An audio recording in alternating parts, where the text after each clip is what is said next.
Sot dua të flas për njerëzillikun.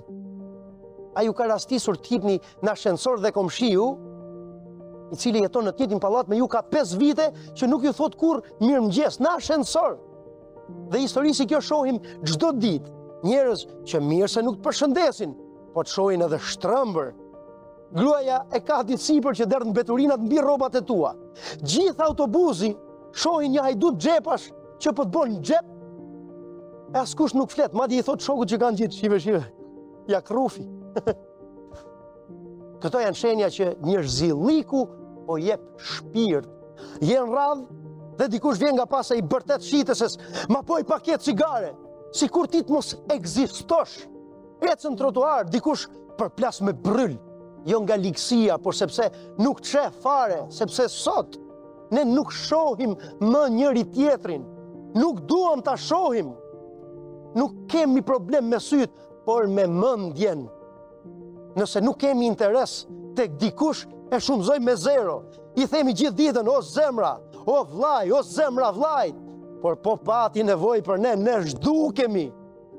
Se shtëpitë tona janë bërë bunker, s'marrim njeri, s'shkojmë te njeri, na bi zilja shtëpis.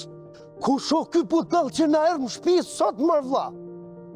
Vetëm dasmat na mbajnë gjallë si bashkësi. Se të nesërmene, ku të kam pa? Po lajmet. Vrau vllan për një gardh.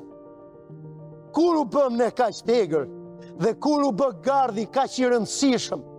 Të bëhet gardhi më i rëndësishëm se sa jeta e vllajt apo e fqinjit. Kam parë fise që nuk flasin për një copë pronë, pse edhe po e morën prap mbi xhoz do e lejnë. Shikoj grupe njerëzish që rrinë kafe gjithë ditën bashkë dhe ju garantoj që 90% e tyre brenda vitit do ja fusin njëri tjetrit pas shpine. Se të rrish bashkë sot nuk do të thot më asgjë. Sot e edhe poshtë njeriu me cilin ke kaluar më shumë kohë se me prindrit, e shkatron, i bën puç në punë, në familje, pa t'u dridhur qerpiku. E kemi shndërruar vendin në xhungël. Po si mbritëm deri këtu? Ai tipi i ascensorit nuk të thot mirëmëngjes, sepse nuk pret as dashuri, as ndihmë, madje as nga ty nuk pret t'i thush mirëmëngjes. Nuk ka sjellje njerëzore nga askush, përveç ndonjë servilizëm. Se ky vend i ka mësuar njerëzit të mos presin asgjë, as për veten, as për fëmijët. Dhe nuk është faji i tij, jo, po është sistemi, është shkolla, prindrit e lodhur, televizioni, politika. Të gjithë promovojnë arrogancë, dhunë, mungesë njerëzie. Në një vend ku motoja e liderëve është duhet t'ia dhunosh nënën që të thonë bab, çfarë njerëzilliku pret? Ne duket sikur jetojmë bashkë nga halli, jo sepse po ndërtojmë një bashkësi. Njerëzilliku me atë prapashtesën turqisht, po, është fjalë e vjetër. E vjetër sepse na ka mbajtur gjallë sa herë që shteti dështonte kur kishte luftë, varfëri, depresion. Pa njerëzillik nuk ka shoqëri, ka vetëm kafsh pune, ca me leke, ca pa lek. Është një urë në San Francisco që quhet Golden Bridge.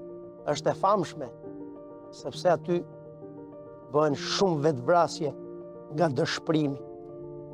Në një rast, policia rrëmoi me sendeve personale të një personi që donte të hidhej nga ura dhe gjetën vetëm një letër. I ndjeri kishte shkruar: nëse nga dhoma ime deri te Golden Bridge vetëm do më buzëqesh e të më përshëndes dikush, nuk do të hidhem. Ai u hodh. E kur dalësh nesër për në punë, mos bëj asgjë, vetëm përshëndete dhe buzëqeshi dikujt, pa kërkuar asgjë mbrapsh. Dhe mbeso do ndjehesh mirë.